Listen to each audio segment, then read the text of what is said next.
Hey, what's up, y'all? Welcome back to On Your Mental. This is the podcast that shares candid, open, and sometimes vulnerable conversations. I'm one of your co-hosts, Ruben. I'm the other guy, Kabir. Hey, nice to see you, Cavs. Welcome back. Yeah, no. You were here the last one. Oh. You were here.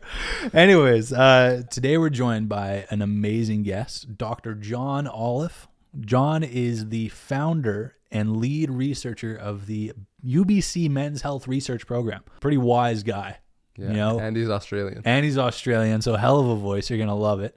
But we get to talk about masculinity in mental health and in relationships, because that's always a hot topic on here. So we had a great time just getting to sit and listen and reflect on some of our own experiences, which was kind of cool. Mm-hmm. And we think you're all going to get a lot out of this episode as well. So sit, enjoy, grab your coffee, grab your drink, whatever you're doing. And we will see you in a moment when the episode starts. Peace.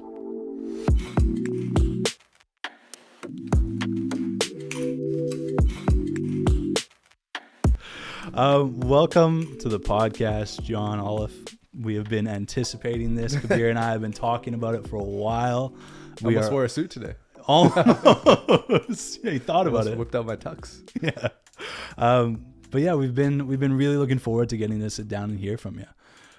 Before I ask you a little bit about yourself so the audience knows, we met you at a Movember event at the end of last year. It was a Whiskey Turtlenecks health panel. Yeah. And that was a great night on its own. But so many of the guests we've had this year have come from that event, actually. And now we've got you. It's like a draft. Yeah, pretty much. Yeah. It's the only reason we went to the event. Yeah. So I'm hoping I went in the first round anyway. Oh, absolutely. Yeah, you were top of the list. Yeah. But you were there speaking and you were talking about men's mental health and the perspective that you bring to that. And I think that's a good point where I can maybe ask you to tell a little bit what your perspective is. What is it that you do in this space of men's health, and what do you have to say today, essentially? Yeah. So, why should we listen to you? Yeah. So I guess what got us started with the whole piece around men's mental health was very much around this, what we know is a discordant relationship. Like, men aren't diagnosed with depression as often as women, but they're suiciding at 3-4 times the rate. And we often refer to it as like this black box where we don't understand exactly what's happened in that flight recorder between the pathways from severe depression to suicide. And I'm not saying depression is the only route, but I am saying that we know that it's a real risk factor. So we just got super interested in that, and we've done a ton of work in gender and the whole bit around masculinities, and as an explanation for why blokes don't go to the doctor, or that they go to the doctor and they're not really sure about how to engage the treatment, because I think it's very complex in mental health, as are the pathways to get there. So that kind of got us our start to start looking at that. And you can imagine research is often about more questions than answers. Yeah, and constantly. Yeah. All of a sudden it's 20 years later and we're still kind of finding our way, but we think we've come up with some good things along the way that are helpful to think about, and are helpful in terms of remedy in our lives, in our own lives, and in guys' lives around us, and by extension, every time we help a bloke, we help their family and we help their partners, and so the flow-on effect. And I like the just the sentiment there, and what you're talking about is this like cascading effect of who you help, and that it's more than just the person in front of you a lot of the time as well, and that can be just another reason to want to care about your fellow man, For sure, because we still get called on the thing like, why men, and that can be your intervention point or your audience that you're trying to make a difference with directly. But those flow-on effects, time and again, you see them for everyone around. A guy who's struggling, when he's doing a little bit better, things tend to be good for everybody around him. And oftentimes that support is key as well. Absolutely. Now, when you say we, and you say we doing research, who's doing the research? Who are you involved with? What's your role and all that? Look, it's really just me and a website. Yeah. It's just Google. No, I've got some really good people that have been John Grosnichuk, Dave Keeley from UBC Psychiatry. They're really good fellas, and been in space with me for a long time. Zach Seidler, Simon Rice, terrific blokes from Australia who I know and work with. So there's been a few of us that have kind of buddied up. And I like the story about that we have buddied up. Our gig in research is often really competitive. And I think that for blokes, oftentimes it's pretty competitive generally. Just in general, but yeah. in our gig, it's like, you know, you kind of, it can be really competitive. It hasn't been with us guys. We've been a really good team. So I'm super proud of that. And especially as you get on and older and you can see the sunset on a career, it's great to have these young blokes coming up and you can step out with some kind of, you know, grandiosity about a legacy effect. Right, yeah. Or something like that. Something like that. You've done something, Yeah. I feel like when talking about mental health, when you're with like a group of guys that really does care about it, there isn't a competitiveness. It's not like, oh, I'm doing better than you are. I'm nothing like that. It's all just like people wanting to see men's mental health improve. If you're bought in, that's kind of just like the effect that I feel like there is across the board. There's, I think, a challenge to overcome with some folks of getting people bought in even to the idea that mental health is worth talking about. Definitely. I think that's something that's still out there, even in our generation and in younger generations too. But when you're bought in, I think that the competitiveness goes away. It's like, yes, this is an important cause. We're all in with that. Yeah, you know? I agree. And it has been, you know, a product and process of that collaboration. Those collaborations are just been, we're just playing to people's strengths. And so in the work we do, I'm not great with numbers. Those guys are great with numbers. I'm great with qualitative, you know, so we play to our strengths and it's been just a delight. That's awesome. You know, so I agree with you that you look out for each other in ways where, you know, that whole competitiveness is gone and you're really just about personal bests and being the best you can be for other people, especially other blokes. When you drop all that bullshit, it's just easier. It honestly is easier. Yeah. Makes you so much more open to other people, you know? Yeah. So thank you for giving us a bit of background about like what you're bringing to this conversation here. But what we planned on talking about today was going to be masculinity and how it impacts mental health as well for young men. And then we're also going to talk a little bit about relationships and masculinity too. So I'm looking forward to all of this. But maybe to anchor us here, if we can talk about masculinity directly. John, how would you maybe define masculinity at this point in your career and in your understanding of it today, if there even is a definition you could give to it? Yeah, for sure. So our work is, and especially my early work, and still to this day, we drew on a theorist called Raewyn Connell, and the book that's, you know, transcended a lot of disciplines, including health, is called Masculinities. And I think the answer's right there. Like, so there's the notion that there's a plurality about how to be a guy. But what she does is she talks to these dominant ideals, and they might be about power and control, which guys can have an orientation to, and it's idealized as guys being decisive, powerful, controlling of their circumstances, and sometimes that bleeds into other people's lives. And also this piece around self-reliance, being strong, being stoic, not saying too much. So there's these ideals. And then what Connell did was talk about marginalized, subordinate, complicit, and protest masculinities as this kind of rubric about how you align or don't align with these ideals. And it's just a neat framework to think about, because when you're talking about mental health or mental illness, oftentimes guys will feel quite weak. They'll feel a bit subordinate, marginalised by their condition, not like they're keeping up with other guys, not getting to those powerful control. Those ideals.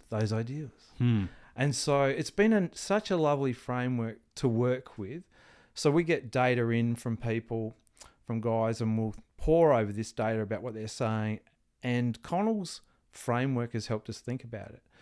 So long answer to your question, but it's just to say that I would define it as a plurality of performances that you learn that you're socially conditioned to learn, and we spend a lot of time undoing them in our own lives as we grow. And sometimes there's ones that just feel like they're not states, they're traits, like they're things we just can't break with. And I would argue that they're all states, and with your own work and good people around you, you can start to think differently about some of those pressures, because there's a lot of pressure. If you want to be a powerful guy, like there's a lot of pressure because someone's always going to be better than you. Like, I mean, that's just that's a cul-de-sac, that is, right? So it's just, so again, it's just trying to think about how to be. And I often encourage blokes to think about their values and their virtues instead of the norms that are out there. Instead of trying to fit into like a mold, right? That you think there is. We were talking about just the other day, Kabir and I, we were talking about masculinity and how like you can have, I guess, states, as you're saying it, right? We were saying, I think maybe like traits, that kind of idea, that they can be expressed in at varying levels across men. But I like this idea of a state instead of a trait, that it's something you come in and out of, essentially. And the plurality, oftentimes you think about how you are in the front bar of a pub. Not that you guys are doing front bars, but I grew up doing front bars. What's a front bar? A front bar of a pub is, in Australia, it's guys. It's guys drinking together. Oh, that's like, right? Oh, sure. Oh, you got that? I'm picturing it now. Anyway, so the other guys, how I would present there would be very different to how I'd present on a date. Definitely, right? So there's the plurality is about the context as well. It's not saying my state is fixed. I'm like, dude, I'm fitting in wherever I go. Right. I'm trying to. And so I'm malleable depending on context. Right. Are there states that seem to be more or less consistent across most men? That's a question I'm now wondering, just hearing you say that, because like I get that, like you are just trying to fit in where you are. And for those who identify as someone who feels masculine, right? Yeah. I'm trying to do that in a way that feels masculine. Yeah. You know? Yeah. So in health, and in a general way, in mental health, and in young men's lives especially, they're often trying to formulate identity. And so that your reference point is often your mates. Sure. Yeah. So then it can become about one-upmanship really quickly. It can be about mirroring what you're seeing or who you're hanging out with. And so we learn a lot of those things. And so it's interesting. Those states change depending on context as you get older, as you start to realize that there's a lot of bullshit that you might have bought into. Sure. You know, again, it's just working your way through it. So it changes across the life course. So we talk to guys, you know, in the health context, and they're really, like we say, they're really self-reliant young men. They wouldn't take professional help. Like they just want to manage it themselves. Right. And then we might also see guys be self-reliant, as in, I got a problem, I'm going to address it with some professional help with a view to self-managing it effectively. So there's this pivot on those states. Those states can work for you. No kidding. Or they can work against you, and it's a continuum. There's times when you see a guy just leverage really well with self-reliance to self-manage. This very much just, it sounds as though, you know, masculinity is a bit of a spectrum, you know, in that sense, right? That there are different ways that each person fits into their own sense of what masculinity is, and it changes to and from the context that you're in, right? That's essentially what you're saying, or correct me if I'm wrong in understanding that, right? But yeah, that makes me just think about being around the people, like your circle, whoever your circle is, and you tend to mirror what they're doing, right? It makes me think, like, if you just spent your time around a bunch of guys that all they cared about was drinking beer and going to the gym and going fishing, is that what you would think being a man is? You know what I mean? Like, how easily is it to sway out of those states? If you've seen that in research too, and in any research that you've done, have you seen people make major pivots in their life in terms of what they think masculinity is? So we've never formally researched it, but I would say that I think as you get older, you'll be able to reflect on the folks you hung out with Mm. and how much of it prevailed. And I have this belief that your mates have got to be interested and interesting, right? Like you have to be able to get past the, the Broncos talking NFL, like you have to be able to get past it and get some level of depth at not necessarily at crisis points, right? But just some depth, dude. Like just something more than the beer and Skittles, And I think that that's something that you yearn for, and negotiating it can be really challenging. And I think that's when we cut bait sometimes on some mates, where we sort of go, I'm just not getting what I need from this friendship. Nothing past surface level. Right. And it might be that. Or you might be, I'm great doing that. Every 6 months I catch up with him. He's like a secondary mate. We get pissed. We enjoy it, have a nice time. But for the deeper day-to-day stuff, no, it's like it's a 6-monthly event for me, right? Like, so I think we make decisions. A lot of people, a lot of blokes, they'll get that in their intimate partner. So then the superficial stuff will be like, that'll be the respite from the deep stuff in the partnership. Yeah. But that doesn't account for we've got very large numbers of single blokes. So it doesn't account for those guys who might actually be, I wouldn't necessarily say lonely, but might be alone. Right. Yeah. Do you have a thought? I thought you were looking. No, I was just trying to. That's clicking with me. Where you've got like a group of buddies with the hangouts are very surface level, but I mean I'm resonating with that when you've got an intimate partner, and that's where the depth is, right? And then you lose that, and yes, I mean we're probably talking about that. We're talking about that later, I think. But yeah, and then that's where you kind of realize. You fall into it a little bit.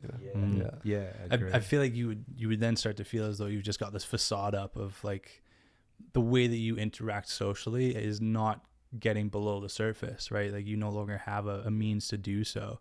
I feel like that very much speaks to the importance of like social connection for men, right? That we need to have that, and it needs to be more than just taking the piss out of each other. Yeah. So I mean, I caught up with some mates recently back in Australia, and we all went to school together, and it was like being 15 again.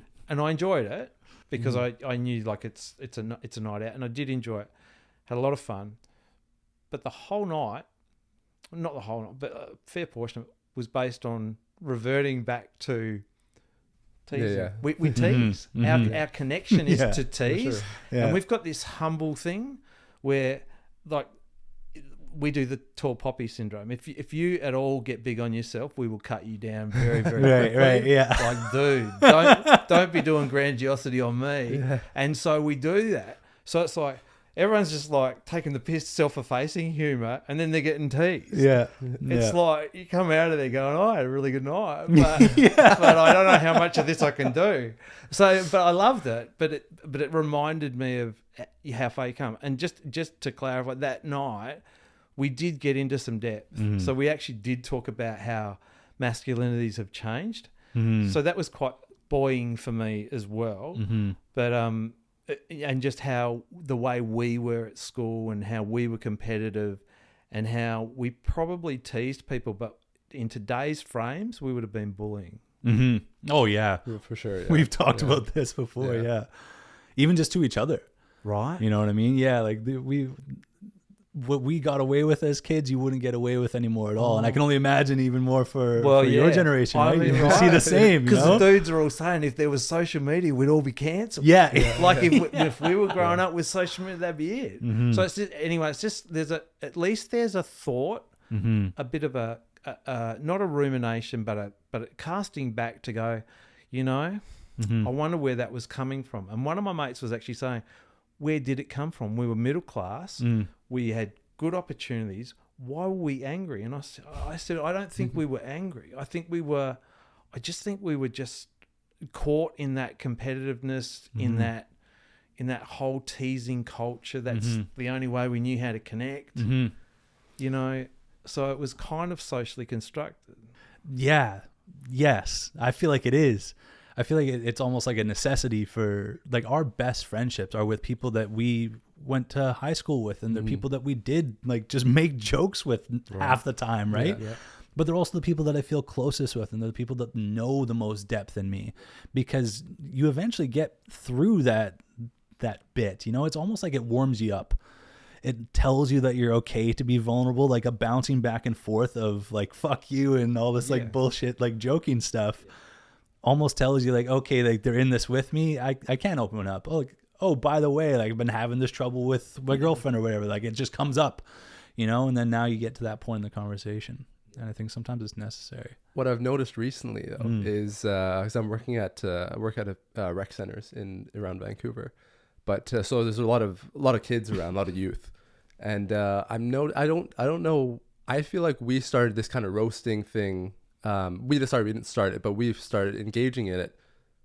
I would say for myself, somewhere around high school, maybe early high school. Yeah, I'm seeing elementary kids doing like the same, but they're at the same level that we were in high school. Oh God! So I'm not sure if it's starting earlier, and I'm not sure if there's any pros and cons to that, you know, as well, because they are going pretty hard at each other sometimes.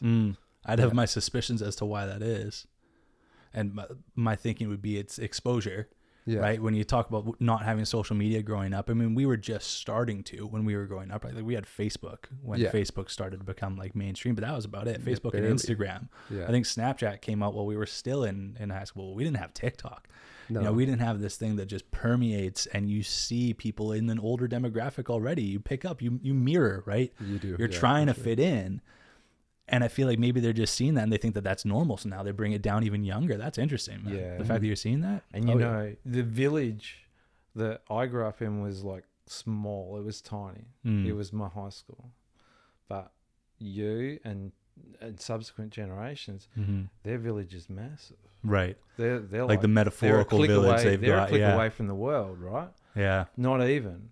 You know, like they're carrying the world around in their phones. So it's like all of this, you know, this hegemony or this dominant ideals of masculinity, damn, they're everywhere, right? So you can get exposed to all of these different tilts and taints that like weren't there in your little teasing culture growing up in high school, the football team. Yeah. Well, there's a lot more stuff out there.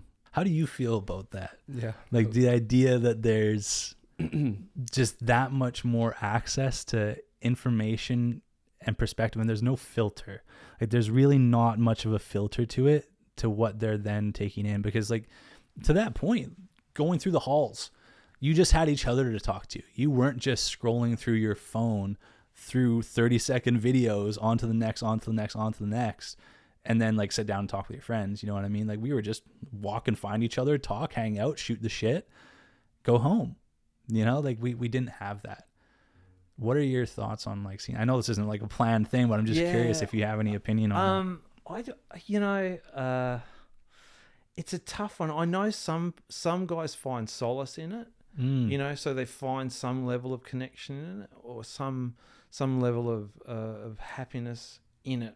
But I agree that human connection, I think if COVID taught us anything, I think it did teach us the value of being there, and being sort of able to touch and feel and know each other. So I thought that was like really important, and I think where the internet comes up short on that. And also I agree the information is, I mean, it's just information. Yeah. And I watch, you know, some folks in our class, they'll have they're fact checking you as you're trying to as you're talking, which I find kind of weird. But you know, like, so there's lots of different ways of knowing and lots of different information out there, and I think it can just remove you from some of the things that are really useful.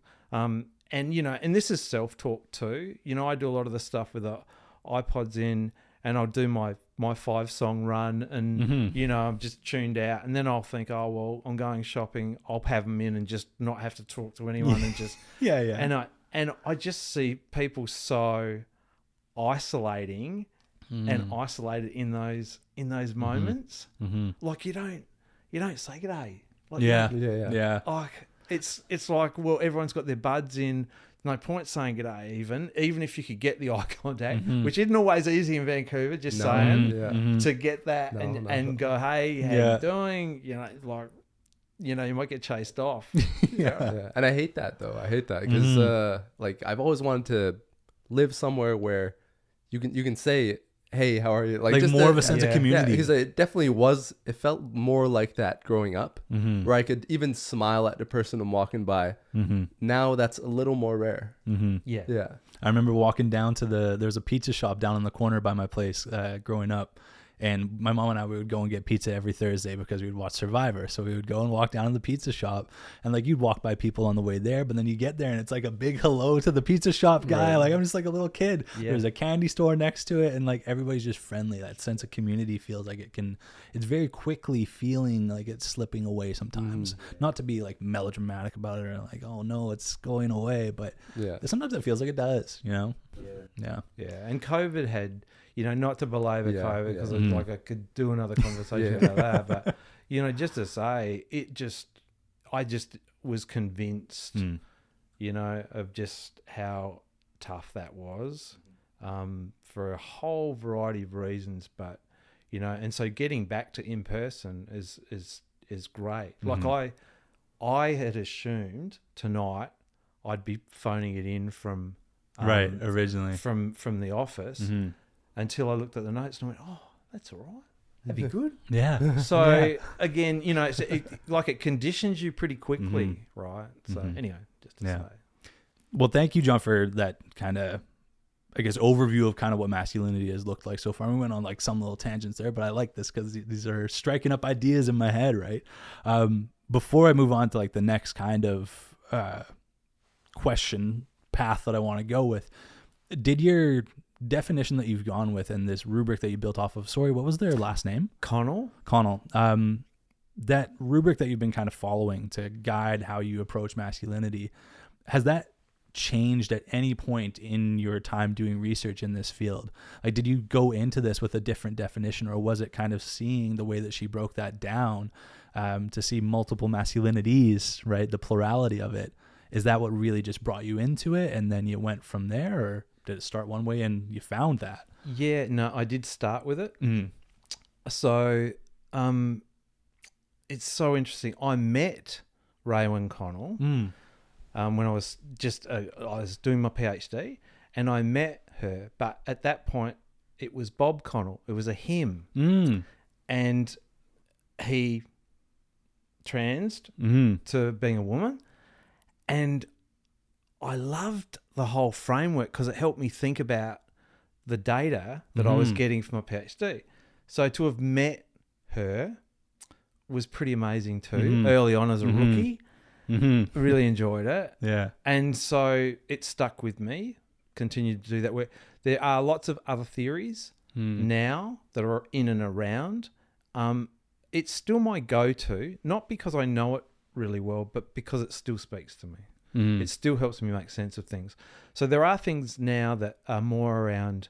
There's one that I quite like, and it's called inclusive masculinities, and it's this notion that the foundation for our masculinity won't necessarily be excluding people, saying that you are not masculine, right?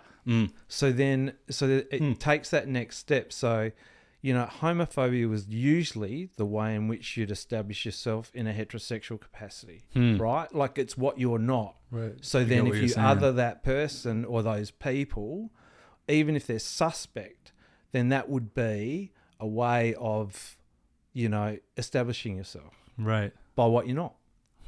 And so the inclusive masculinity suggests that as boys and men are growing up now, that there's a relaxation around that. There's an inclusiveness where we accept and we see them, we see other guys by race, by sexual identity, a whole myriad of things, disability, as part of the masculinities. Right. And so that's where they've gone with that. I think it's helpful for contemporary times.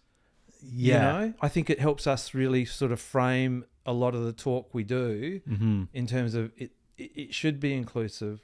We got about inclusive, equity, diversity, inclusivity. Like, I mean, so it peddles that, and I think that's important to think about too. You almost answered a question that I just thought of as you were speaking there, which is like, do you feel as though the times that we are in now, contemporary times, are what allow that view of masculinity to exist? You know, like there isn't a need to protect in the physical sense necessarily as much now, you know, like in this westernized world that we live in, what it meant to be masculine and be a man is different than what it was 100 years ago, 50 years ago. You know, we're not going off to war, thank God, right? Like there's a different definition, you know, or different things that you feel like you need to do in order to be a man. And then if you couldn't do those, you couldn't meet those, I guess, ideals, as we mentioned at the start of the conversation, maybe you would feel as though you're not there. Yeah. That you aren't being masculine. So the shackles and the rigidities, you hope, and this theory would suggest this inclusive masculinities, it's Anderson and McCormack, I think, if I remember, are actually going there. They're actually saying it. So then it dispenses with the dominant ideal being, you know, the powerful, white, rich guy, you know, exerting power over people. It changes it. It says, oh, hang on, this plurality is what we're dealing with, like this inclusivity. Anyway, I kind of like it. I think it's helpful for the current day. It's tough sometimes when you're looking at data to talk to it. You can in some ways. It's just a tougher frame because oftentimes we'll sample people of similar demographics, and then it's like, it gets a little bit more complex, right? So because it blurs the lines between like who fits into what and who is expressing masculinity, and who Connell's stuff has been argued against in terms of that we might have got into categories which were unhelpful, but I've always argued that within those categories there's still hierarchies and there's still relationships within those categories. I see lots of marginalised guys marginalise other guys. Like I see it all the time. I mean, so it's not even about the purchase of dominant ideals. It's about in their milieu, in their little part of the world. Anyway. It's funny, at the beginning of our talk, you talked about how you're constantly researching. There's always more questions, right? I think that when you break things down into categories, it's very easy to understand that, and that's easier to grasp. But when you start to blur those lines and it becomes this homogenized mix of understanding like what masculinity is, that opens up so many more questions into, okay, how do we study this? How do we understand this? Yeah. I think it's a cool space to be in. Growing up a man now, I don't know if I even shared this with you. I'm growing up with just a single mother parent, right? So like I don't have the typical family dynamic to learn from a direct role model, like what it looks like to be a man. So I find this whole idea of masculinity in this new age interesting because I very much feel like a man. I feel masculine, but sometimes I wonder why I feel masculine. You know, like what is it about what I do that makes me feel masculine? I don't know that I even have an answer, but to that point though, the way we sort of express masculinity, I feel like we've kind of made it obvious that it varies, right? It varies from person to person, and that state that you're in is different from person to person. How do you feel as though it expresses maybe like across gender? You know, can masculinity be expressed by someone who doesn't identify as male? Oh, yeah.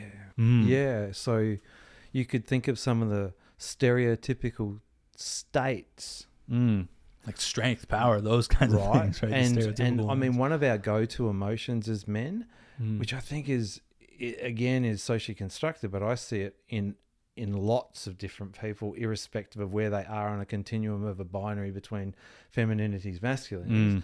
Anger, right? Express anger. And I like anger's such a tough one for guys, and I imagine women and everyone in between, right? Those binaries, is because at some level, especially in men, it's kind of condoned. It's kind of like, well, we expect a dude to be aggressive. He's playing in the NFL. Like, I mean, what did you expect? You know, like we expect that. Mm-hmm. But at another level, when we lose it in the everyday, and we're justified for losing it because we convinced ourselves we are, and people around us go, yeah, I would have lost it too. But then there's this deep shame after where you're just left with that. You're like left with the shame of having lost it. Huh. Because we crave control too. And we just lost control. And it never comes off well. We never win really with aggression or anger. But it's often our go-to emotion. And my theory of that is that we oftentimes as blokes will have these emotions that will be discordant. They'll be like regret and relief at the same time. And you're like sitting there and you're just angry because you can't make, you express anger because you can't make sense of the fact they're discordant. You're like, but hang on, I don't even know what I'm feeling and I don't know why. And a lot of times it's the release is to be angry, is to express anger rather than sit with the emotion and try and work it out and just let it run over you. Like feel it. It's all right to feel it. So anyway, it's a bit of a tangent. No, fair.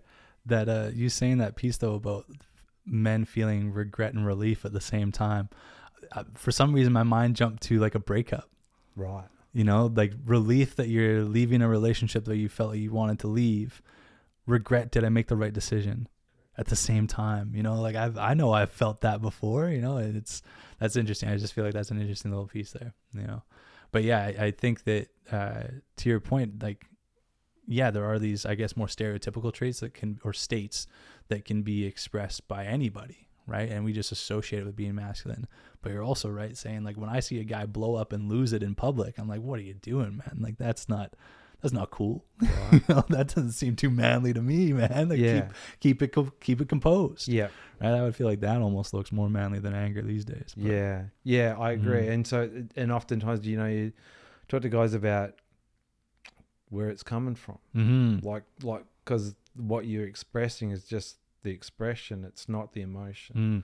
There's stuff underneath that. How true is that there is like you know, when somebody is having a bad day, you know what I mean, when they are blowing up on somebody else and you see it in public, I have a history of customer service and like retail, you know, and it's like, you know, when someone's being kind of a dick, you just got to tell yourself there's probably something going on I don't know. How true is that? Like, is that something that research really does? Like, have you ever looked into that? Is there a way to look into that as to why men express anger because of things that are rooted? Yeah, so my own theories around it, just from the kind of the sideline stuff we do.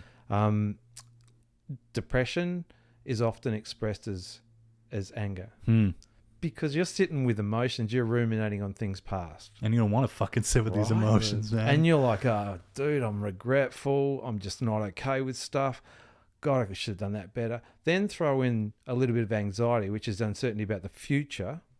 Beautiful. Yeah, what a mix there. And perfect. And so you're sitting on those two things. Oh yeah, I'm really pissed about the past and my future's looking pretty bleak too. And so anger, but that's not it, right? So because that doesn't get you anywhere. It doesn't. Yeah. And in fact, you know, but it makes me mad just hearing that. Right? Yeah. I know. Yeah. Imagine if it was like some driver of good outcome, but it's not. And most people get frozen. They get frozen with anger because it doesn't. You can't do anything. You cannot do another thing when you're angry. Yeah. Like you can't finish the essay. You can't finish the phone call. Yeah. It's like if you're angry, that's it. That just takes over, and it's just a trap. Yeah. I love the way you said that. It's not a driver of good outcomes. You know, it's like I want to, like, for the audience, like, stick to that for a second as young men. You know, like, anger is not a driver of good outcomes. Rarely, if ever, are you gonna get something good out of being angry. Maybe in football. Maybe, yeah. You land a sweet tackle, right? But then you're coming away with a concussion. Yeah. The perfect situation. Yeah. In football, if you can intimidate the other person to put them off their game, then you could see that it might work, right? Yeah, the rare occasion. That's, I'm not playing football in the supermarket. No, As fun as it might be. no. Man, yeah. This whole like conversation so far about masculinity has been great, and I like just hearing more and more perspectives on it, which is wonderful. I was wondering if it's okay if I do share with you that quote that I had heard about masculinity, just to like get your thoughts on it, because I found it very interesting. So let me pull this up really quick, and I'll just share it with you. Something Galloway. Yes, from Scott Galloway. It was on the Armchair Expert podcast where I heard this, and I loved the quote. And then afterwards I was like, oh, I love what this guy's saying. So I started to go listen to more podcasts that he'd been on, and turns out he just kind of repeats a lot of the same stuff. And I didn't really like it anymore after that, but I still like the quote. So for full context here, that's the quote. The quote, and this is how he defines masculinity, he defines it as garnering strength and skills such that you can protect and advocate for others. And I think I really liked that second piece, the advocate for others part, because I think that's what I identify with in being a man who doesn't feel like I need to go out and protect anything anymore. I don't feel like I'm protecting anybody. I don't feel like I have many people in my life that I need to protect, other than like if I was with my mom, I'll protect my mom. If I'm with my girlfriend, I'll protect my girlfriend. But the advocating for others piece, I think that's really cool, that you're garnering strength and skills in order to do that. But what do you think about that quote? Garnering strength and skills to protect and advocate for others. Yeah, I really like the last part. Like, so we're doing some work at the moment that's about guys and relationships, and there's equality, gender equality, and there's gender equity. Gender equality is that we do things 50-50, like it's a deal, you know, and if I'm out of kilter and I'm doing more than you, I'll let you know. Right. That's equality. Yeah. You can see the problems there. Gender equity. We're never doing 50. No, doesn't work like that. But it's like, so, and gender equity is about, what do you need? What do you actually need? Like, I know you well enough to know what you need. So I'm going to be a helper to assist. I do need some reciprocity.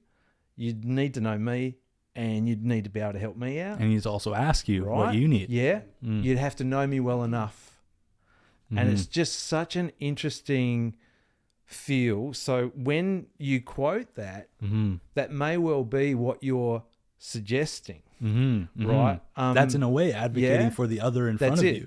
But you've got to know them well enough to do it. And in partnerships, like in couples, I hear time and time again, guys will say, I've got to know him or her well enough to know what they need, to understand how things shift and what they need from me in that moment. And I might not always be right, but I'm always intent on supplying that. Also have expectations about what I need. Like I know myself well enough to know what I need. She understands me, blah, blah, blah. So I just think it's an interesting one, because the 50-50 counts undo people. Yeah.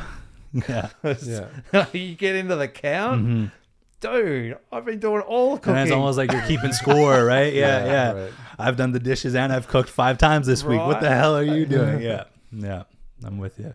But yeah, I thought that definition was interesting. I like the advocate for others part, because it's like when you're talking about marginalized men as well too, right? Like there needs to be people to advocate for those, right? And to show that there is a place in society for people that don't feel like they do have a place, you know, especially in today where like your place is so fluid. Like, where do I fit in? And I just want to fit in, you know. You got to be able to advocate for others. And I think as men, it's our responsibility to do that sometimes. Yeah. You know? And what do they need to feel like they have a sense of belonging and belong, better still? But so what do they need? And oftentimes that's a skill to learn to ask that. You can garner that for folks. That's just a smile and a welcome. A lot of times, and a genuine interest. You gotta take those earbuds out though. That's it. Gotta get them out. Man. Thank you for all that so far, and to steer us more towards mental health, right? I mean, that's a lot of what we talk about here on this podcast with On Your Mental. It's a lot of what you get into with your research as well. But I'm kind of curious how masculinity in your lens, in your scope, John, how masculinity does influence men's mental health.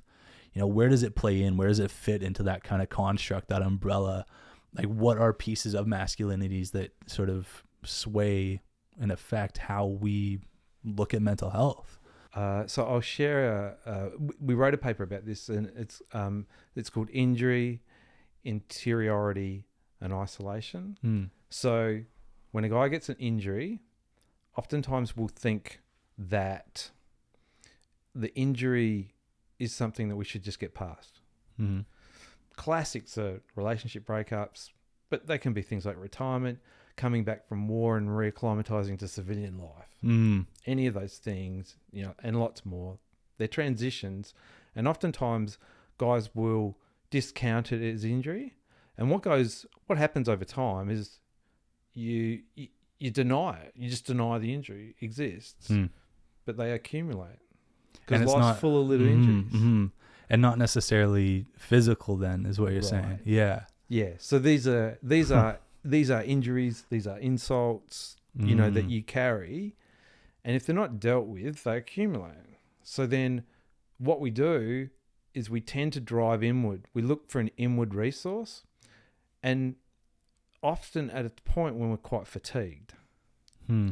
So we don't have the resource. And one of the easiest go-tos is substance, because it'll buy us some time, it'll elevate our mood, it'll just get us some level of respite, but the next day is very unhelpful and everything that follows. So that interiority is our go-to, because we want to be self-reliant. If we've got a problem, we don't want to share it, we want to conceal it and deal with it. And then the third isolation, is we so intent on people not knowing what's happening because we're associating it with weakness, that we isolate further to solve the problem.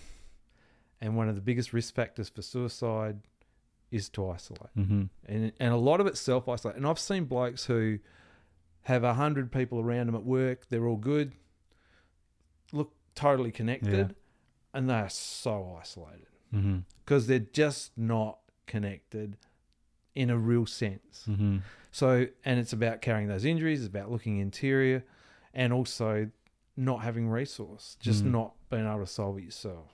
So the masculinities part of that is like reticence for help seeking, reticence for professional help seeking, denial of injury, the estimation that you should be able to get past this, like lots of blokes from breakups, I can get past this. And that you can get past it quicker than you might actually need to do so. Yeah, and I ain't going to sit with it. And I'll drink it. It's taking too long. I'll drink it out. Yeah. I'll get it done however I get it done. I might be a bit dysfunctional. My mates are going to be okay with it because that's what young men do. They do the crazy, irresponsible stuff. Like that's okay in certain cultures, and that they move in routinely. So then you pass as being okay a lot of times. So it can be really, really a setup that like a trap. What I'm picking up here is that it's the not taking the time almost to sit with the feelings, the emotions, the injuries, the bruise to your ego, whatever it is that's accumulating over time.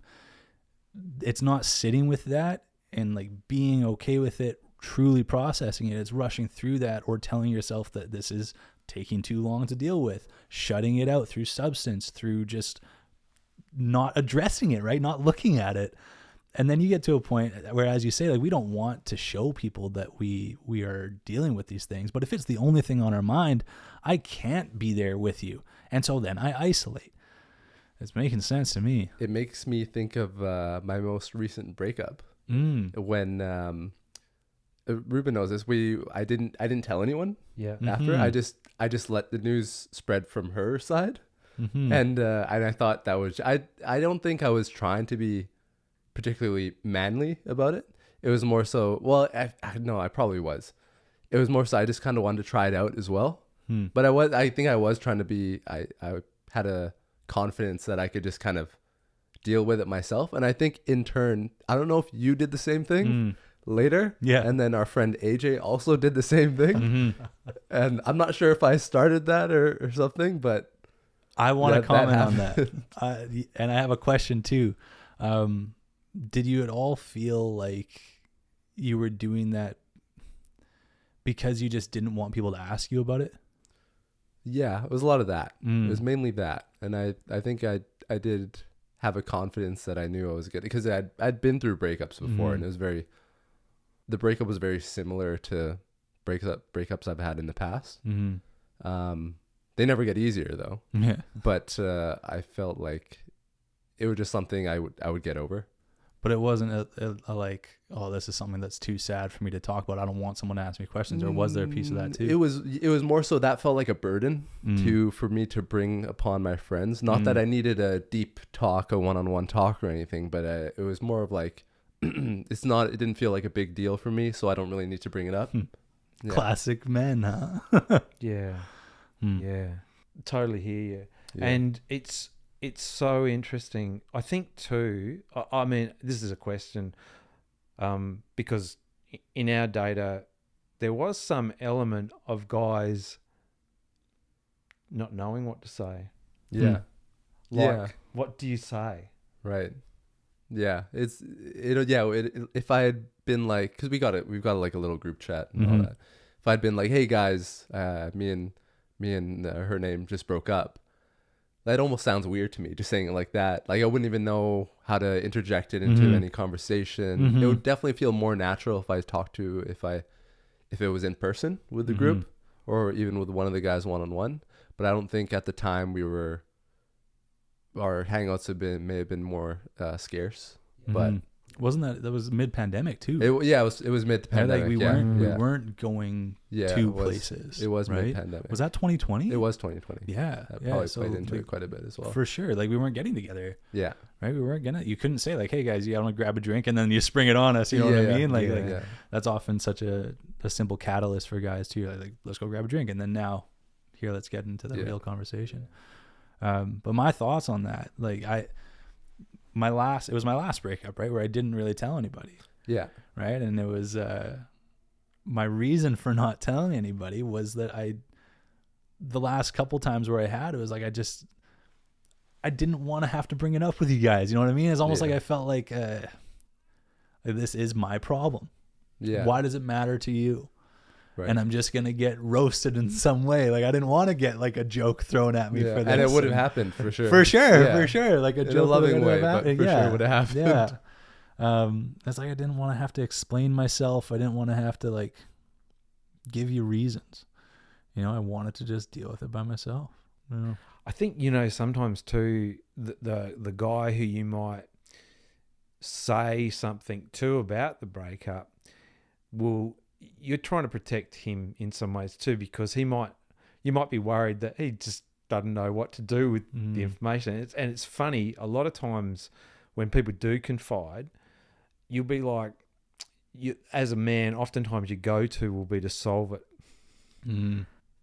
Dudes don't want that. They actually want to process. They just want to talk.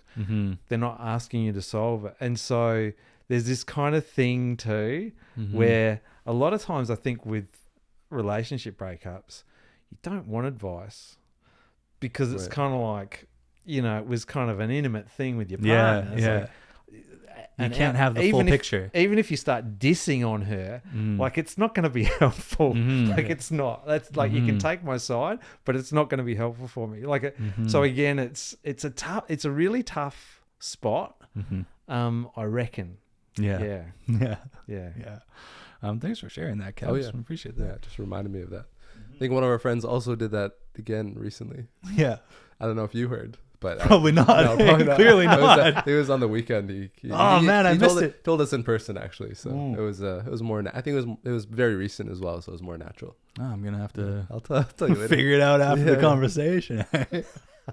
And it's funny. I like just to hang on to this for another second here. It's like I feel like part of it too is almost bad experience in the past of bringing it up.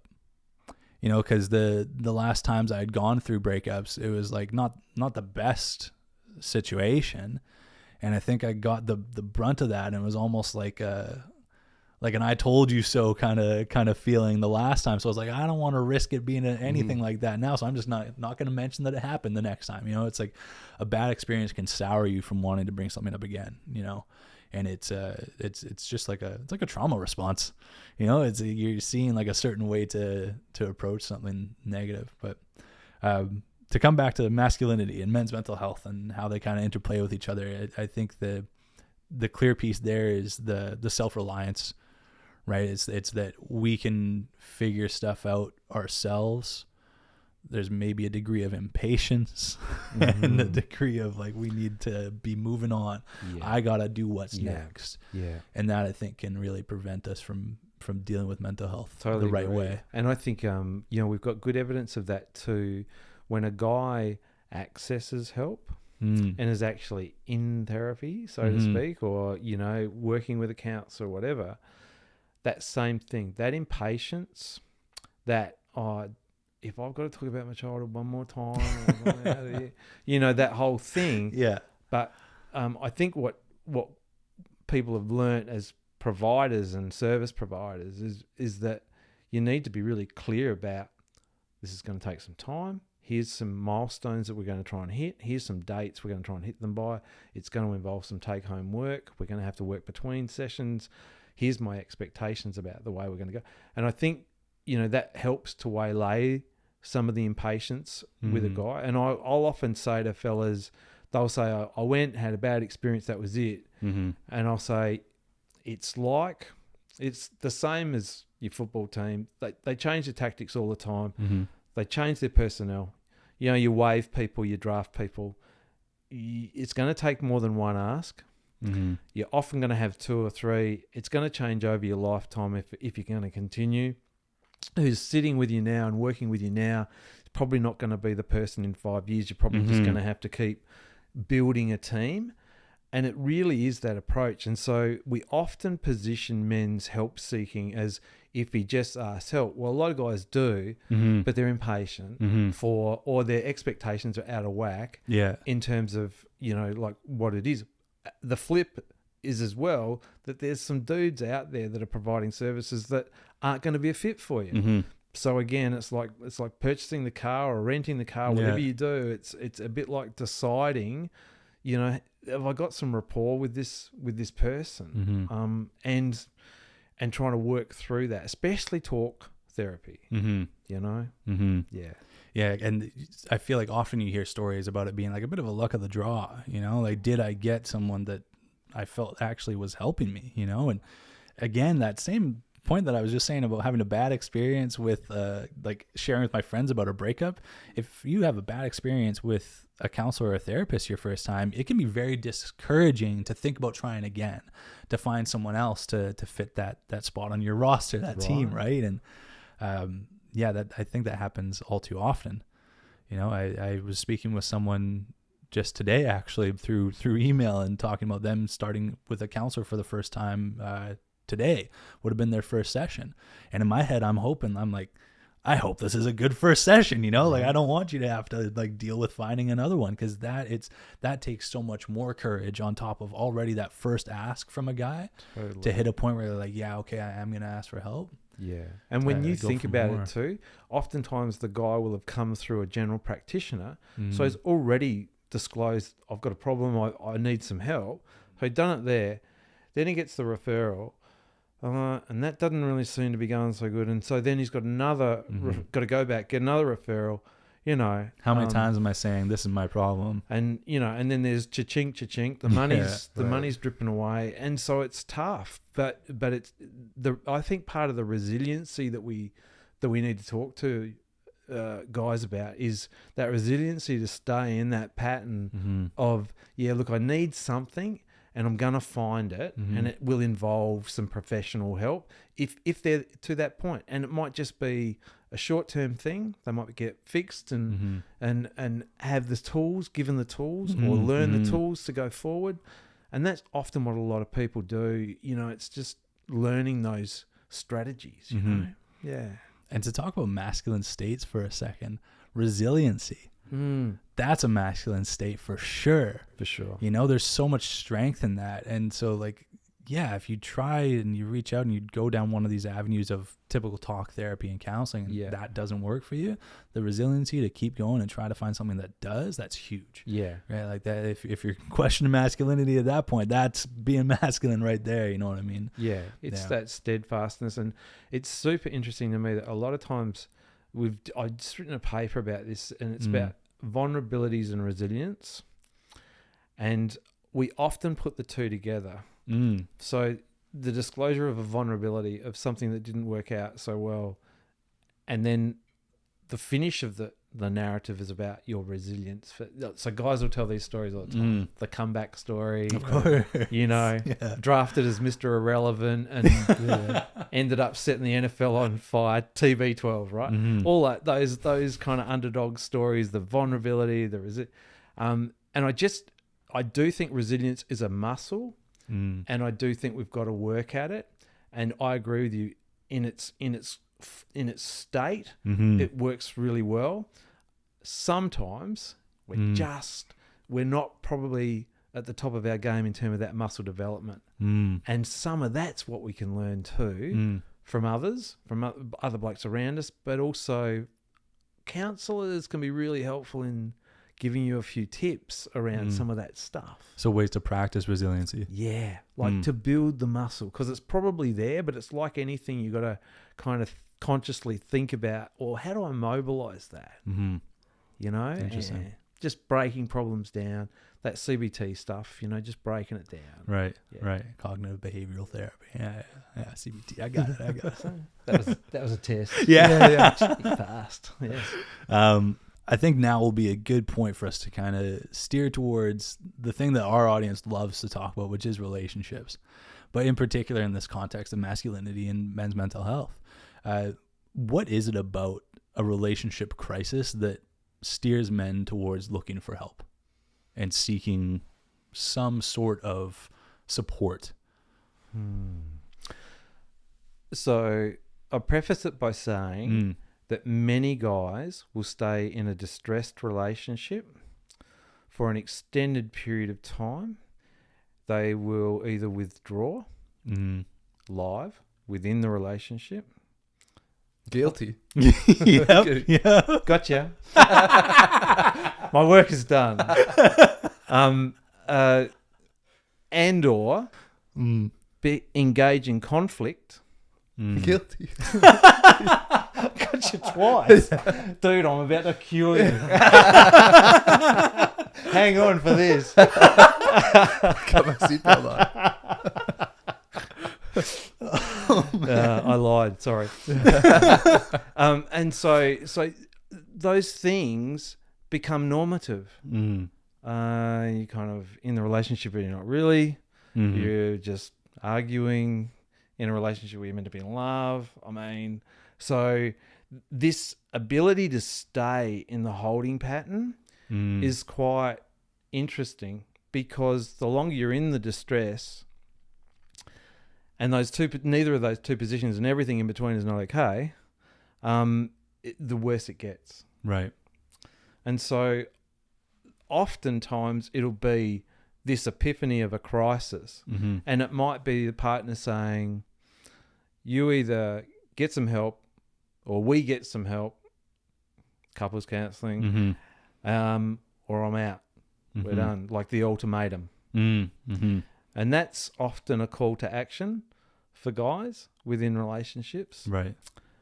When the partner who you're able to be deeper with is pointing out, you got to do something different. Yeah, we need a third party here. And the sanctity of relationships is interesting too, because I think as guys, oftentimes we'll think that we really should be able to handle it in-house.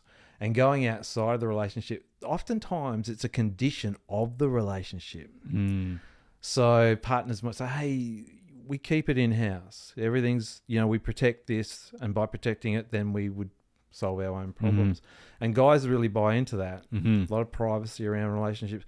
A lot of times you have vulnerabilities in the relationship that you wouldn't be discussing or sharing with anyone else. They know stuff about you no one else knows, right? All of that. Because that's trust and intimacy. So, yeah, just to say that the help seeking it's barred for a lot of reasons, but usually it's a crisis point by which guys will kind of seek the help. Because it's not like you'd necessarily go see a counsellor to say, hey, everything's going swimmingly great. I'm in the honeymoon period. It's like rocking. And, can you help me? Yeah. Can you help me sustain this? Yeah. It's not when we go. So again, it's just trying to think about, those when you need the help, but also a lot of it's self-work. And we often talk about me, then we. And when we don't know who we are, it's really tough to be in a we situation. I like that you're pointing out, because yes, you hit a crisis and that's when you look for support. But what's unique about this relationship crisis is that the partner sometimes is the one pointing out that this needs to happen. Because let's say you take that out of the equation here, you're not saying that to yourself. You're not saying I'm at a point of crisis. So if you looked at situations in men's lives where we're feeling crisis and it's not a relationship, how often are we just keeping to those traditional means and just doing it ourselves, right? Keeping it to ourselves, those injuries that we just retain and push through, right? That you wouldn't end up seeking outward, taking that step where it's no longer just private and you are reaching out to somebody. But that, I guess, is what makes it unique about a relationship crisis, is that you might see from the other person that you got to do something. Right. So there might be that call to action, but you see that too, sometimes in physical kind of illness and stuff, it might be the wife who says, you need to go and see someone. You're getting up 3 times a night to pee, and so then that's the permission to go. And in those circumstances, it comes from a place of care and things. And it's not to say that the ultimatums don't come from a place of care either.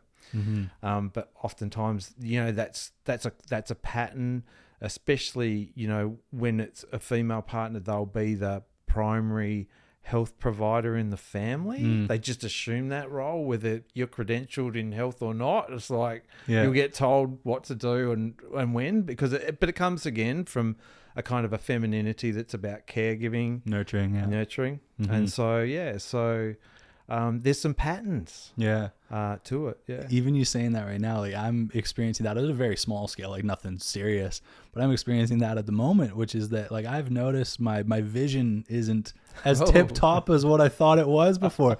I noticed it when I was in the line at the movie theater, and you can see the snack board, right? You can see all the things, the menus up there, and I'm trying to read it, and I'm like, oh shit, it's blurry. For the first time in my life, I can't read this thing that's up there. It was just slightly blurry. And so my partner was like, oh, you should probably go get your eyes checked. And then since then, it's come up in other ways, and she's kind of reminded me oh, have you thought about getting your eyes checked? A couple times. And it's it's all from a point of care. But me, I'm not thinking of it. I'm not thinking I need to do that, even though I probably should. She's the one who's suggesting it. And typically, guys, their cardinal sign is pain. So pain accompanied by dysfunction, I can't do X and I've got pain, that's when you go and get help. But the stuff that just kind of is benign and you're still functioning, it's within a threshold. Right. It's well, I'm all right. I can keep going. It's not a problem yet. It's not a problem yet. I can still read the street signs. I bumped into a few things. I'm sorry. Vision's not quite there. I think there were speed bumps. Was that red? That's a rough one. Not sure it's red. That's a good point. That's a good point. Yeah, it's I feel like this has kind of come up in a couple ways here. It's like you let these injuries build, right? Whether they're physical or emotional, before you reach a point where you need to change something about what you're doing, where what you're keeping to yourself is no longer working. And I wonder if our threshold is just naturally higher than people who don't express masculinity to the same degree. Are men just predispositioned to tolerate? Is that even the right word to describe it? To tolerate pain or discomfort to a degree for lack of wanting to take the step to change, to even explore it. So we could think about it as an artifact of resilience. So then that give 'em hell, just keep going, kind of mentality. And so somatically with our own bodies, we're often not totally in tune. And so again, if it's not about something you can't do or pain, unrelenting pain, then it's justified away as it'll fix itself or I'll manage through it. And so, yeah, maybe we're not as cued. And I see the same too, with guys. We're not orientated to the healthcare system in the same ways that females might be with annual checkups, reproductive checkups, perhaps, and alike. We're not, we disappear from healthcare services, many of us from 25 to 54. Yeah, wait for my prostate exam. Right? Yeah, or not. Yeah. Right. So it's like, well, so, we don't have a relationship to healthcare. So again, and that's not to justify or make it an excusatory point, but it's just to say that might explain some of the things that we're not monitoring in a really close way. Yeah. In a way that we might have got orientated across our lives if we were annual checkups. Right. Like with nothing wrong. I mean, I couldn't imagine many guys showing up going, "Oh, I'm feeling really good," and that 7-minute consult would be a lot less than 7 minutes. Yeah. I really like that you're saying this stuff, John, because this is very validating for how we've talked about the idea of men approaching mental health for a long time. Men approaching relationship problems, I think this applies to it as well. Like I obviously, and Kabir as well, like we don't have an education background in this. We just care about the topic, right? So sometimes I worry, like, am I just talking out of my ass? But to hear you saying this thing of, it's like we have this resilience built in us that tells us that why go look for help if I'm not feeling any problems, right? Why go when you're feeling good? We've said that so many times, right? Why would I do something if I'm feeling good? Why would I go to someone who's supposed to fix me when I'm bad? Right? Why are we continuing to have this podcast if we're both feeling good? Exactly. Yeah. Right? If we're feeling great every week, like why the fuck are we here? Wrap it up. Not enough. But it's validating to me on a personal level to hear you talk about it this way, because it means that we're understanding it the right way, and that this conversation is worth having, because that's the way that we are. That's the way that men are, is that we don't go for help unless we feel like we're at a point where we can't handle it ourselves anymore. But we need to get to a place where we have tools under our belt where we are looking for help earlier than that. So that makes sense how relationship crisis leads men to kind of seek out men's mental health support, to come back to our topic we were talking about. That makes sense. Right. And that distinction too, that in the context of depression, we'll often have depressive symptoms, right? Like they're situational. And so that's not a bad time to get a little bit of help, rather than wait for a full-blown severe depression that doesn't lift itself somehow miraculously. Right. Like that the situation goes on for a longer period of time, and that there's some stuff getting built in. So again, it's that self-triaging and just not waiting for crisis. And to the point with the relationships, it's the same.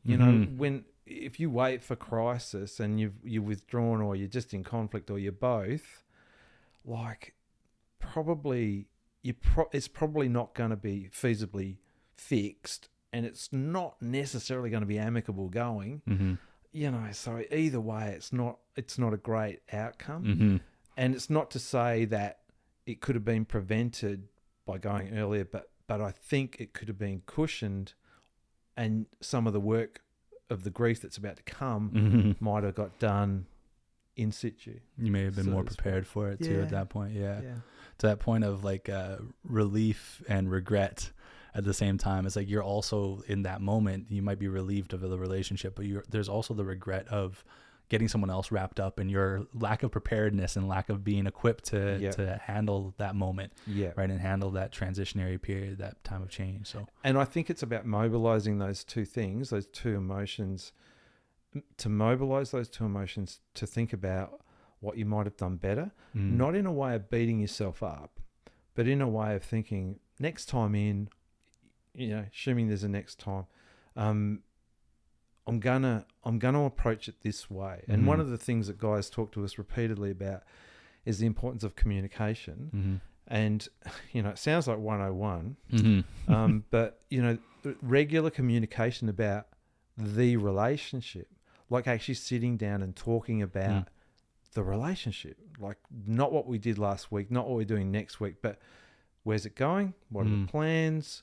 How do we see this, that, like on a deep level? And I think guys are good when that's scheduled. I think it scares the bejesus out of guys when it just pops up, you know, and it just starts and you're like, oh, where are we going? So guys will talk about, I do so much better when it's scheduled and I can talk to it.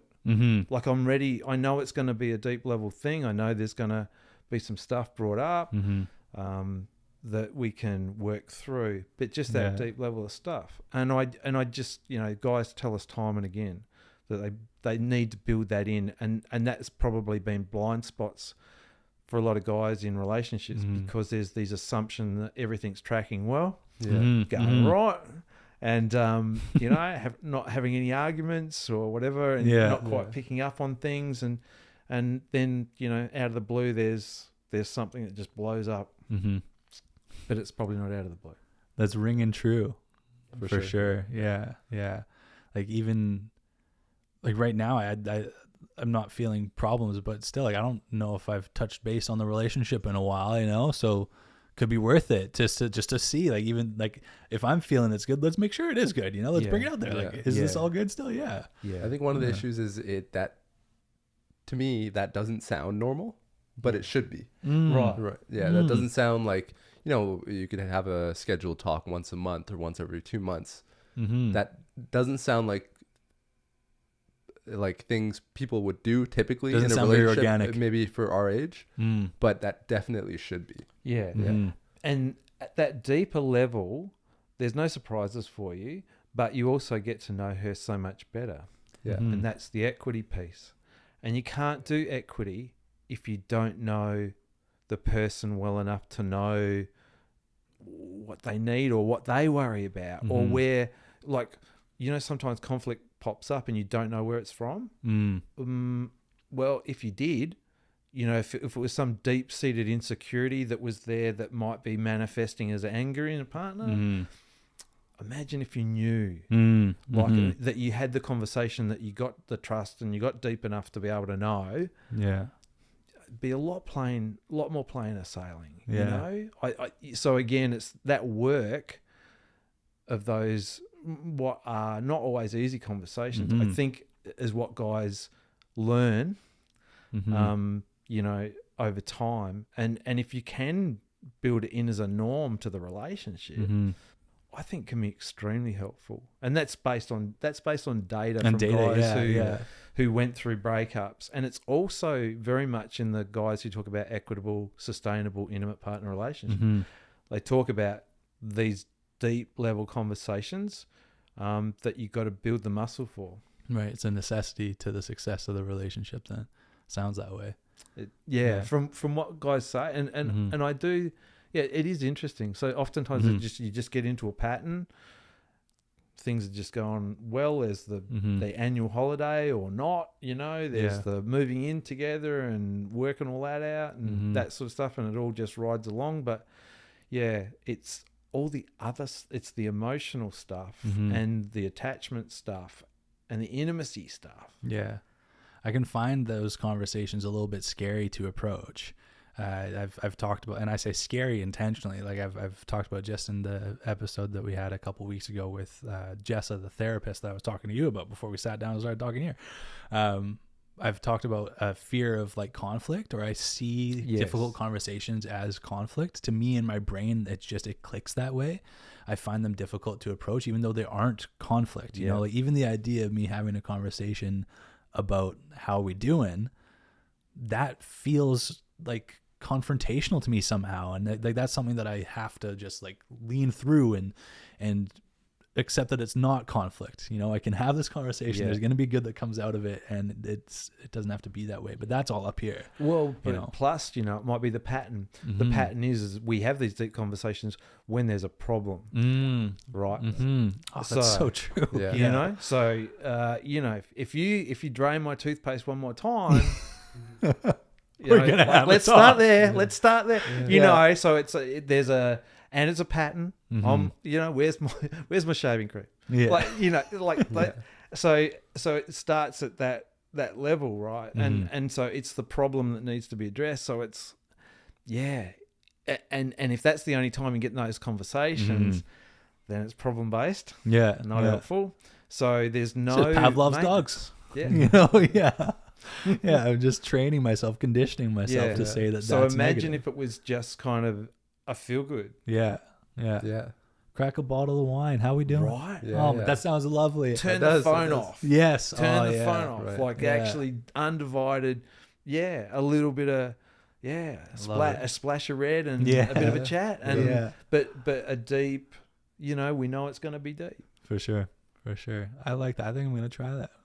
Create a new pattern. Yeah, exactly. It's like you're reshaping it, Thank you for that. And John, you talked about, when we had our first phone call together, you talked about a paper that you recently did about breakups specifically. Oh, yeah. Men getting dumped. Tell us a little bit more about that, and our audience just a little bit about that, and how men maybe kind of uniquely experience that. Yeah, I think I've kind of prefaced it a little bit. Yeah, sorry. Yeah, when we're talking about breakups. Just to say, so we were surprised about how many guys stayed in the relationship in a withdrawn state. So, and they weren't grieving the end of the relationship, though they knew the relationship was ending. But they didn't want to end it. They waited for the partner to end it. Then there was the conflict where they're just caught in the eye of the storm, which is the argument.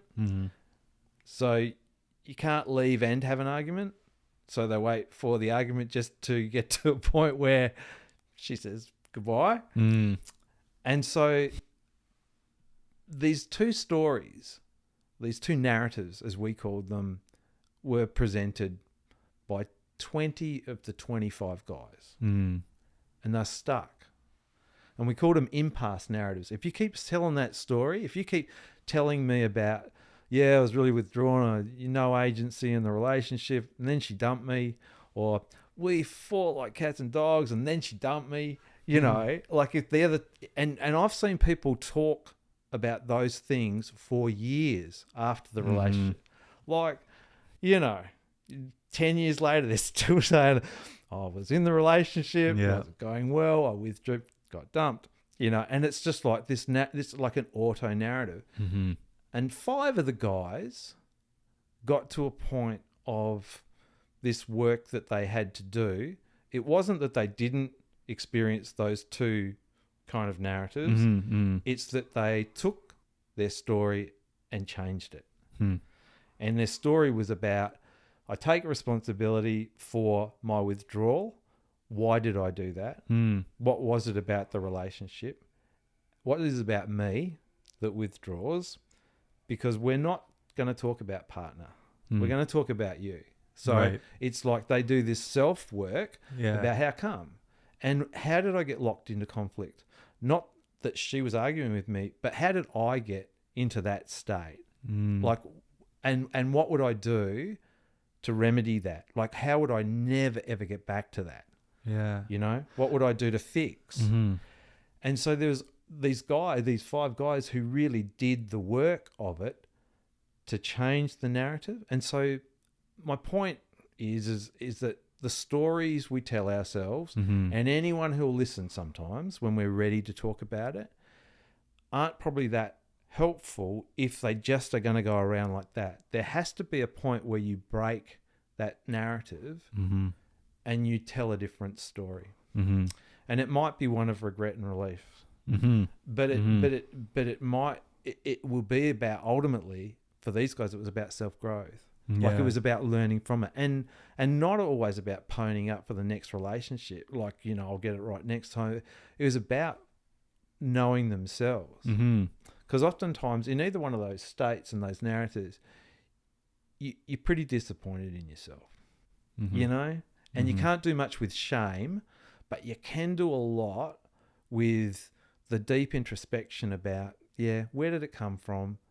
It's not all relational. It's not all her. I can't blame her. I can't just go on doing that. I'm going to have to really do the work of being better, of showing up better in my relationship. and better for often- yourself. Totally. Yeah. And it's easier. Like you feel better. Mm. And it transcends other relationships. You tend to be better all round. Yeah.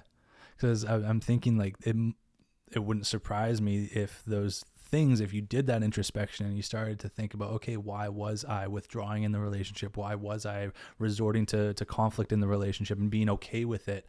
Like whatever traits or qualities about you were allowing that and like letting that exist, probably do permeate into the other parts of your life. Right? It's more than just the intimate relationship. It's probably how you were at work. It's how you were with your friends. Like all of those things could have, like I'm sure could see those there. But to that point of breaking that narrative, so often you'll get the narrative of, oh, she's crazy. Like when you break up, right? Like it's on her. Like, nah, like she never like that self-accountability, right? It can take some time to get to that point. Yes. And I wonder if that comes when you are the one being broken up with more often, rather, because my own experience, I've been the one ending the relationship each time it's happened. So I haven't felt that. I've never left a relationship thinking, oh, they're the problem, right? I've thought like, oh, something about me, like I wasn't right, So luckily I haven't, and this feels like I'm like tooting my own horn, and I don't mean to be sounding that way at all, but it's like, luckily I have not experienced that feeling and haven't had that narrative. But I wonder then, because I haven't experienced it, if it comes from being broken up with. In part, those narratives did come from that situation, but I'd argue that even when you decide to leave, there's regret and relief, and there's some work. Without a doubt, there's some work. Like so, again, I chose to leave, so I'm not dealing with the rejection of having been left, or that lay in wait, waiting to be left, and that abandonment, that whole thing. But the fact I've left. And I'm going to grieve that the work that I did put in still ended in failure. Still ended in something that I'd hoped for more, potentially, or not. But like, so what is it that I would do next time? Like, what can I learn from it? And I think you can learn a lot from leaving. Yeah, absolutely.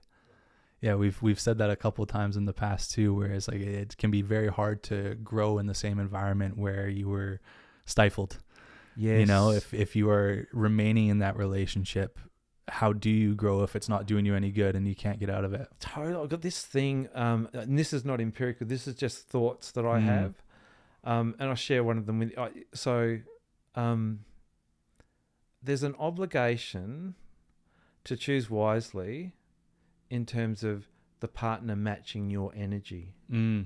So people talk about doing things together and not doing things together, having independence within a relationship, blah, blah, blah. Yes. Yeah. I believe, and I'm no expert, but I just think that the energies have to match.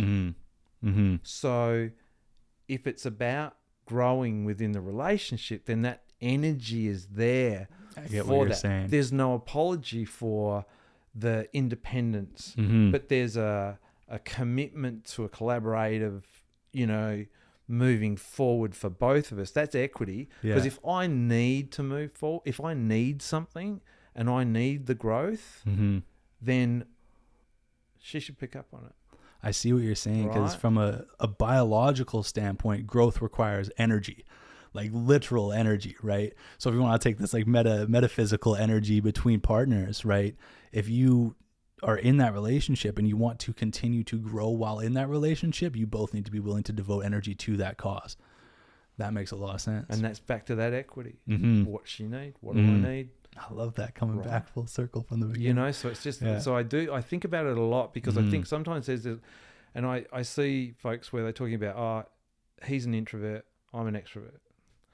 I'm like, okay, so I don't believe in those traits. I think they're self-assigned pop psychology stuff, for the most part.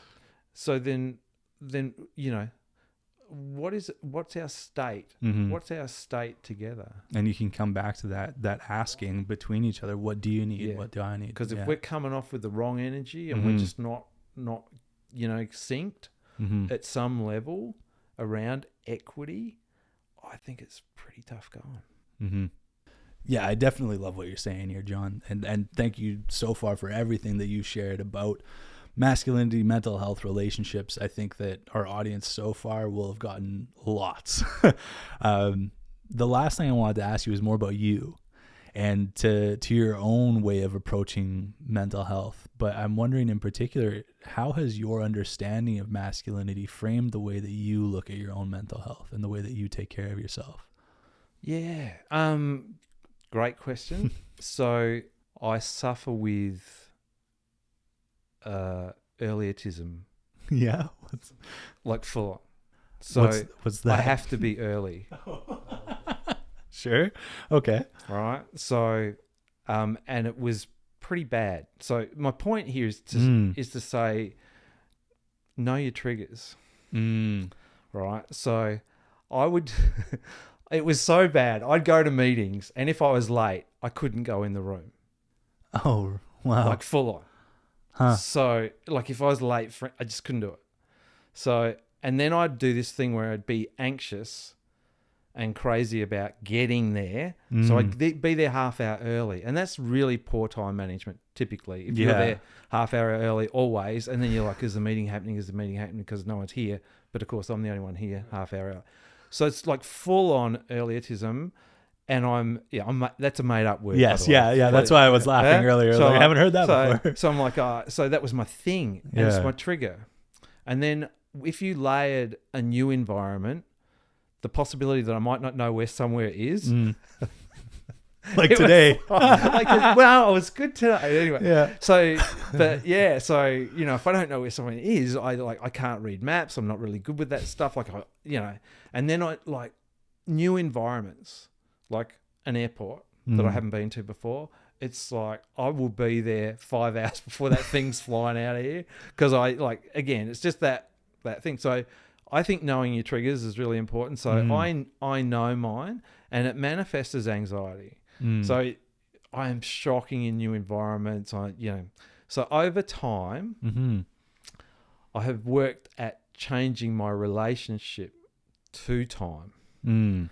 So I have to consciously calm myself. I have to eat when I would be thinking, I've got to get there. I'm not going to, and you arrive and you're just fatigued and stuff like that. Yeah. So it's about building it in and the self-talk of just calming yourself down. And one of the ways I take the edge off what I think is a go-to state for me as a younger man, that kind of anxiety worked really well for me. I used to work from a platform of discontent. Like if it was edgy, I was better. It was like the adrenaline rush, but it fatigued me. So the early autism was just like a problem. So I take the edge off it with exercise. And people talk about exercise all the time, like it's like something everyone's doing. We don't. A lot of times we don't do it, And so I have a 5-song run. So you said that earlier. So I do this run. The run's really good. I'm not setting any land speed records, I can guarantee it. But the walk back, the cool down, is what's really good. Because then I just lay the day out in front of me. And I stagger the appointments, I stagger the things I've got to do. I time myself in terms of, every hour is accounted for, but not in a way of pressure. I started to move away from a to-do list to a to-done list, and tick the things off and take some little things and just take the tension out of it. So there are a couple of the things I do that help me think through things that could be potential triggers for me. And I kind of know when they're coming up, and I just know that I need to plan, but I don't need to over plan, and I just need to relax a little bit. So for me to arrive here at 7:30 was pretty good. On time. And I didn't panic. I did not panic today. So again, just it's that self-talk. I ate before I came. Like all those things that I typically would be just like, I'll get there and I'd be here at 6:30 sitting in the car park. So just trying to just calm, know. So got a lot of experience with that over the years, and just Mm-hmm. and it hasn't. I always felt like if I didn't have the edge, that I wouldn't be productive. You didn't have the fire under your ass telling you Exactly. you're gonna be there. Yeah. If I'm not coming from a platform of discontent, it's like I'm Yeah. just going to be meek. I'm just going to roll. It's not true. It's Mm-hmm. like the productivity.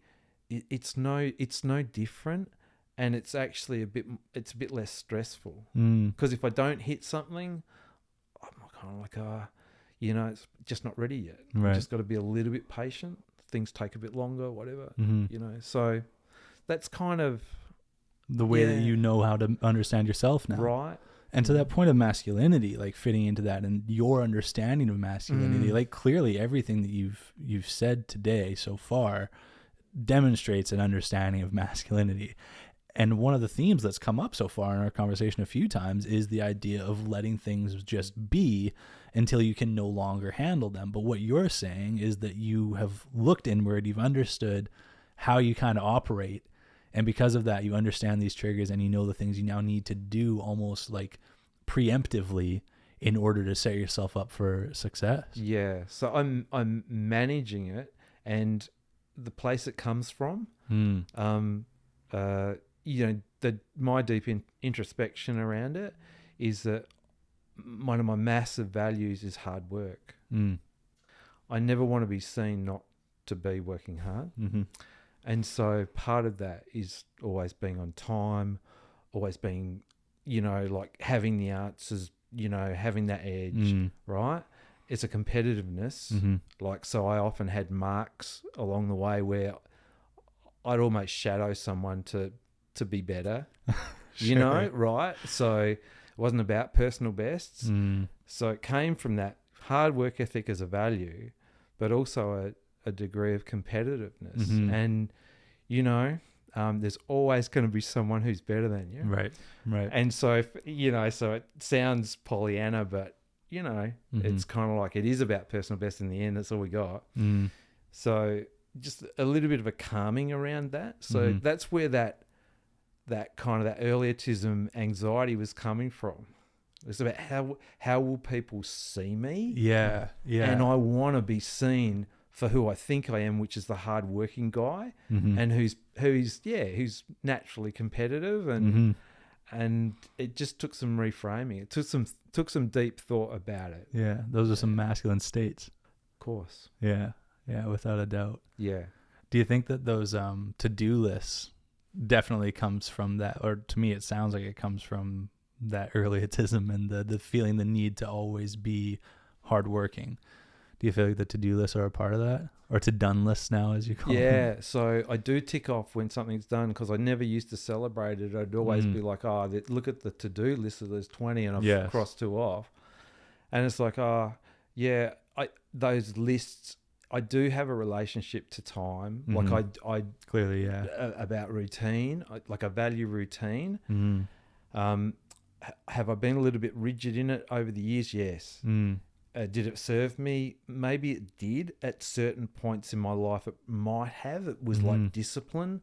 And at other points, when you're older and you get more fatigued, it doesn't help you. So I've probably changed a little bit over time as well.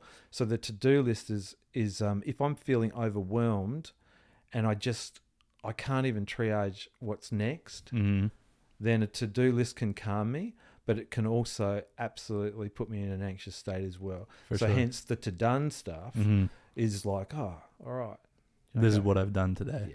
Yeah. Got a couple of things off the list, a couple of alligator files that were just going to bite me no matter what. And I got a couple of those hard ones done. And I took a couple of easy gains there as well. And crossed them off. Yeah. So, Did the laundry. Yeah. Always. Yeah. And I try to put in a personal list now too. I used to have a work list. That was it. But I put in the personal list now. Yeah. About the other stuff. So I do know when I'm going to be running. I schedule in the stuff that I've got to get done, like the tax, like the birthdays, like all of those things that are kind of more a personal kind of space for me. Yeah. Not just about the job and what you do. Yeah. The reason why I asked about the to-do list, I'm very much a to-do list person. So hearing this is like, okay, I see a lot of that in the way that I act too. Like I've always got a list. There's always something to do. And sometimes it feels like, why do I do this? Right. You know, I see it funny enough in my mom. My mom's retired, and I was just talking about this with her yesterday on the phone, and she's the busiest retired person I know. Yeah. You know, she's constantly got some new thing she's doing. She's going to some TED Talk to listen. She's volunteering here, volunteering there, doing her walking club, like all these things, filling her time. And it's like, I see where I get it. You know, I see where I picked that up. Yeah. And I, you know, I see too behaviors in my parents that you go, yeah, I can see that I had exposures to things growing up that I took on, and to the point about relationships and a whole manner of things, including masculinities, is that it's so interesting that we learn so much from our parents, but they're of a generation where we're just in a different place. Yeah. Generationally, because of our the work environment, the relationships are different. Everything has changed and changing, and so some of those things, they are social constructs about how to be as a man, how to operate. Relationships, you grow up watching a relationship. Yeah. In my case, no. In your case, no. But you would have seen other relationships. Yes. Uncles. I was very attentive to relationships in Right. TV. Yeah. Like I would see so much to try and model there. Yeah. You know. But yeah. So we grow up with these things that are not the template, and then we're thrown into this unknown circumstance to try and make sense of it with someone who similarly is trying to make sense of it. And each generation faces the same thing, because it's a new environment each way down. You know, you're all trying to figure out how to do it again and again and again. That's it. But with a better understanding of how to. I think this is where the development in mental health and understanding all this sort of thing comes in play, is that we now have a better sense of learning about ourselves, which I think is going to equip people in newer generations further and further to better themselves, to be better for others, right? Yeah. I think that'll come up that way. Yeah. Yeah. I'm curious, and if it's okay for me to ask about when you go back to Australia and you visit and you see your parents, do you pick up and notice these things more throughout the years, the things that maybe you have internalized and picked up from them? Like, do you reflect on that more as you get older? Because me, I feel like at 27 and 28, I feel like we're seeing that.